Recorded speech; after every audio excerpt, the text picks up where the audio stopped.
સોમનાથની અરબી સમુદ્રમાં એક બોટ ડૂબી હોવાના અહેવાલ. ઉનાના નવા બંદર ગામની બોટ ડૂબી. દરિયામાં 13 નોટિકલ માઇલ દૂર સૂરજ સલામતી નામની આ બોટ ડૂબી હતી. દરિયામાં ભારે કરંટના કારણે મોજા અથડાતા બોટ ડૂબી હતી.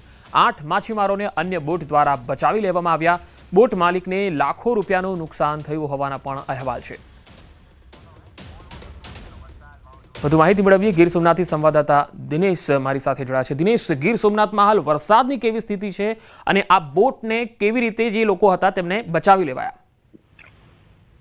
જી બિલકુલ પંકજ, વરસાદની સ્થિતિની જો વાત કરીએ તો ગીર સોમનાથ જિલ્લાની અંદર ગત મોડી રાતથી જ ક્યાંક ધોધમાર તો ક્યાંક ધીમી ધારે વરસાદ છે તે વરસી રહ્યો છે અને તેમને કારણે ખેડૂતો છે તેઓ ચિંતામાં મુકાયા છે, કારણ કે ખેડૂતોને સૌથી મોટી નુકસાનીના દ્રશ્યો છે તે સામે આવી રહ્યા છે. તો બીજી તરફ હાલ જે આ દ્રશ્યો સામે આવી રહ્યા છે તે નવા બંદર ગામની એક બોટ છે કે જેમાં બોટ છે તે ગઈકાલે સાંજના દરિયાની અંદર મોજા અથડાવાને કારણે ડૂબી હતી ને જેમાં 8 જેટલા માછીમારો સવાર હતા તેમને અન્ય બોટ દ્વારા બચાવી લેવામાં આવ્યા છે. જોકે જે પ્રમાણે માહિતી પ્રાપ્ત થઈ રહી છે તે પ્રમાણે બોટ છે તેમણે સંપૂર્ણ રીતે જળ સમાધિ લીધી છે અને તેમને કારણે બોટ માલિક છે તેમને લાખોનું નુકસાન થયું છે તેવું પણ સામે આવી રહ્યું છે. પંકજ.